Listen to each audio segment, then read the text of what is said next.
नमस्कार, आप देख रहे हैं किसान इंडिया की स्पेशल सीरीज किसान एक्सप्रेस और मैं हूं आपके साथ पारुल यादव।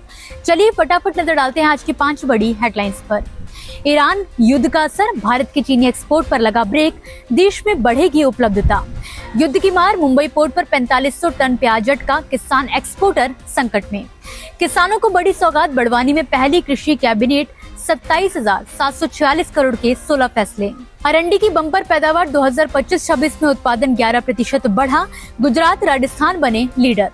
पश्चिम एशिया तनाव की मार, अमेरिका ईरान टकराव में 70,000 टन भारतीय बासमती फंसा।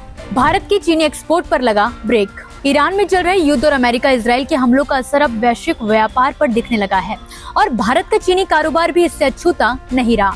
भारत आमतौर पर अपनी चीनी का बड़ा हिस्सा खाड़ी देशों को निर्यात करता है, लेकिन अगर युद्ध के कारण वहां पर मांग घटती है या फिर सप्लाई में कोई भी दिक्कत आती है तो कम चीनी बाहर जाएगी और ज्यादा चीनी देश के अंदर ही उपलब्ध रहेगी। इस साल 2025 से 26 सीजन में फरवरी के अंत तक भारत में करीब 24.63 मिलियन टन चीनी का उत्पादन हो चुका है, जो पिछले साल से ज्यादा है।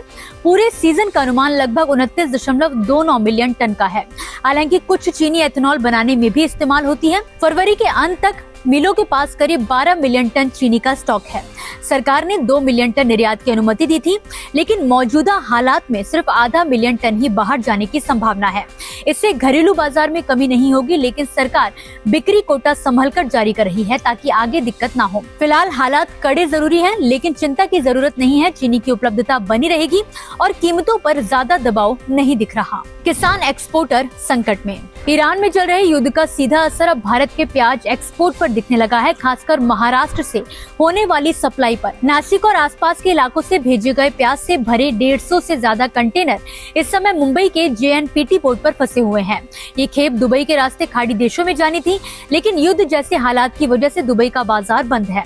हर कंटेनर में करीब 30 टन प्याज होता है, यानी कि लगभग 4500 टन प्याज फिलहाल पोर्ट पर अटका हुआ है। एक्सपोर्टर्स को डर है कि इससे उन्हें भारी आर्थिक नुकसान होगा और घरेलू बाजार में प्याज के दाम और गिर सकते हैं। कई एक्सपोर्टर्स का तो ये भी कहना है कि ईद के मौके पर जो प्याज पहुंचना था वो अब पूरी तरह फंस गया है। ऊपर से यूरोप जाने वाला कार्गो भी इसी रूट से जाता था, लेकिन अब रास्ते बदलने पड़े हैं, जिससे लागत और ज्यादा बढ़ गई है। इस हालात से सबसे ज्यादा नुकसान किसानों को हो रहा है। कीमतें पहले से कम है और अब एक्सपोर्ट रुकने से दबाव और ज्यादा बढ़ेगा। इस बीच किसान संगठनों ने सरकार से सब्सिडी, पोर्ट चार्ज माफी और अस्थायी खरीद योजना की मांग की है। फिलहाल हालात अनिश्चित है और सभी को सरकार के ठोस कदम का इंतजार है। किसानों को बड़ी सौगात। मध्य प्रदेश के बड़वानी जिले के नागलवाड़ी में सोमवार को प्रदेश की पहली कृषि कैबिनेट का आयोजन किया गया। ये पहली बार था जब किसी जनजातीय क्षेत्र में कैबिनेट की बैठक का आयोजन किया गया हो।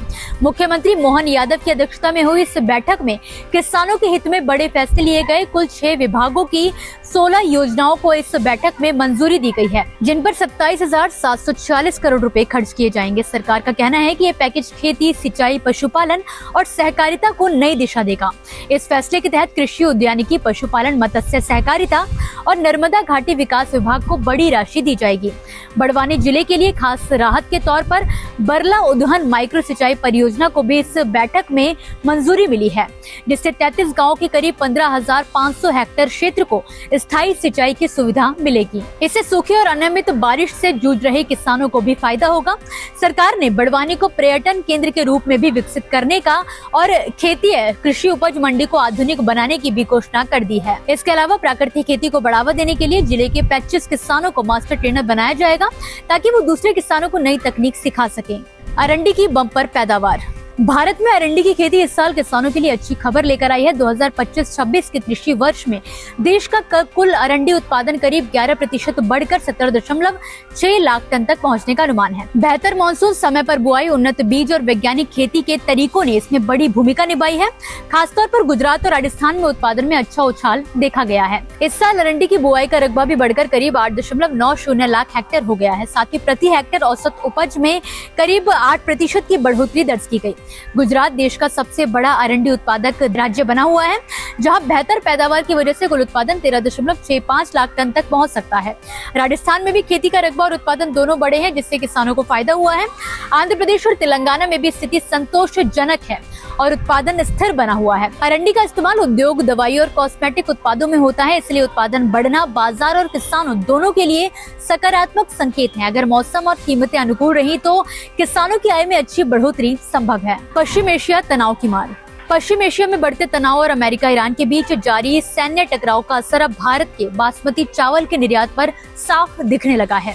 अनुमान है कि करीब 60 से 70 हजार टन भारतीय बासमती चावल खाड़ी देशों के लिए रवाना हो चुका है, लेकिन युद्ध जैसे हालात के कारण समुद्र में ही अटका हुआ है। कुछ जहाज ईरान के बंदर अब्बास पोर्ट के पास खड़े हैं, जबकि कई को रास्ता बदलना पड़ा है। इस वित्त वर्ष में बासमती निर्यातक रिकॉर्ड निर्यात की उम्मीद कर रहे हैं। अप्रैल से जनवरी के बीच 5.38 मिलियन टन बासमती का निर्यात हो चुका था, लेकिन साथ ही लक्ष्य 6.5 मिलियन टन तक पहुंचने का था, लेकिन मौजूदा हालात ने इस उम्मीद को झटका दिया है। रमजान के दौरान खाड़ी देशों में मांग ज्यादा रहती है, मगर इस बार सप्लाई समय पर नहीं पहुंच पा रही। शिपमेंट फंसने से डिलीवरी और भुगतान दोनों में देरी का खतरा बढ़ गया है। शिपिंग कंपनियों ने फोर्स मेजौर की स्थिति बताई है, जिससे लागत और अनिश्चितता बढ़ रही है। निर्यातक सरकार से राहत की मांग कर रहे हैं। अगर संकट लंबा चला तो इसका असर किसानों और घरेलू कीमतों पर भी पड़ सकता है। फिलहाल सभी की नजर हालात सुधरने पर टिकी हुई है। इसी के साथ दोस्तों फिलहाल के लिए किसान एक्सप्रेस की 5 बड़ी खबरों में बस इतना ही। आप मुझे दीजिए इजाजत और इसी तरह खेती किसानी से जुड़ी ताजा अपडेट्स के लिए आप देख रहे किसान इंडिया। धन्यवाद। अगला स्टेशन आपकी मनचाही मंजिल खुशहाली है। खुशहाली के दरवाजे चारों ओर से खुले रहेंगे। किसान इंडिया के साथ यात्रा करने के लिए आपका धन्यवाद।